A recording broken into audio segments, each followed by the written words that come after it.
চীন আর আমেরিকার মধ্যে যে স্নায়ুযুদ্ধ এখন তুঙ্গে তার মূলে কোনো আদর্শ নেই। আছে হাতে গোনা কয়েকটি পাথর আর বালুর নিয়ন্ত্রণ, যার নাম রেয়ার আর্থ এলিমেন্ট।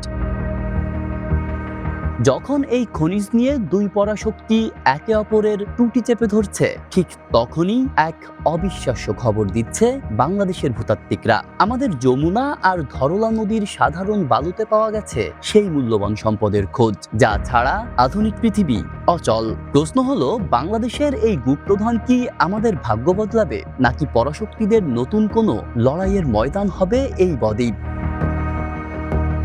বাংলাদেশ ভূতাত্ত্বিক জরিপ অধিদপ্তর বা জিএসবি নিশ্চিত করেছে, হিমালয় থেকে বয়ে আসা ব্রহ্মপুত্র যমুনার অববাহিকায় জমা হচ্ছে এসব ভারী খনিজ। লাখ লাখ বছর ধরে পাহাড় ক্ষয়ে তৈরি হওয়া এই ধাতুগুলো নদীর তলদেশে প্লেসার ডিপোজিট হিসেবে জমা আছে। আন্তর্জাতিক মানদণ্ড অনুযায়ী প্রতি টন বালুতে 1.8 থেকে 2 কেজি খনিজ থাকলে তা লাভজনক, আর যমুনার বালু সেই শর্ত অনায়াসে পূরণ করছে।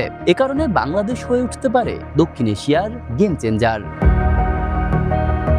রেয়ার আর্থ এলিমেন্টসকে বলা হয় আধুনিক প্রযুক্তির ভিটামিন। আপনার স্মার্টফোন তৈরি করতে অন্তত 8টি বিরল খনিজ লাগে। ডিসপ্রোসিয়াম ছাড়া হাইব্রিড গাড়ি চলবে না, টারবিয়াম ছাড়া লেজার বা রাডার কাজ করবে না। গ্রিন এনার্জি আর অত্যাধুনিক সমরাস্ত্রের যুগে এই খনিজের চাহিদা এখন আকাশচুম্বী, যার বাজার দর প্রতি টনে কয়েক লাখ ডলার পর্যন্ত হতে পারে। তাই বিশ্বজুড়ে এই এলিমেন্ট নিয়ে শুরু হয়েছে কাড়াকাড়ি। বর্তমানে বিশ্বের 90% রেয়ার আর্থ এলিমেন্ট নিয়ন্ত্রণ করে চীন। বেইজিং যখনই রপ্তানি বন্ধের হুমকি দেয়, তখনই সংকটে পড়ে অ্যাপল বা মার্কিন প্রতিরক্ষা ব্যবস্থা। এই বৈশ্বিক অচল অবস্থায় বাংলাদেশ যদি সফলভাবে এই খনিজ উত্তোলনে নামতে পারে, তবে আমেরিকা, জাপান বা ইউরোপীয় ইউনিয়ন চীনের বিকল্প হিসেবে ঢাকার দিকে হাত বাড়াতে বাধ্য হবে। এটি কেবল ব্যবসা নয়, এটি হবে বাংলাদেশের জন্য এক শক্তিশালী কৌশলগত সুরক্ষা কবচ বা স্ট্র্যাটেজিক লেভারেজ।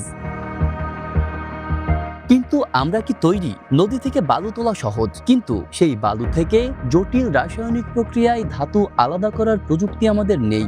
ভিয়েতনাম বা অস্ট্রেলিয়া এই পথেই আজ সেমিকন্ডাক্টর হাব হয়ে উঠেছে। আমরা কি বিদেশি বিনিয়োগ আর উন্নত প্রযুক্তির জায়ান্ট ভেঞ্চারে যাব, নাকি আমলাতান্ত্রিক অবহেলায় এই অমূল্য সম্পদ বালুর নিচেই চাপা পড়ে থাকবে? সময় এসেছে একটি সাহসী ন্যাশনাল মিনারেল পলিসির, কারণ যমুনার এই বালু কেবল সম্পদ নয়, এটি বাংলাদেশের ভবিষ্যৎ নির্ধারণের চাবিকাঠি।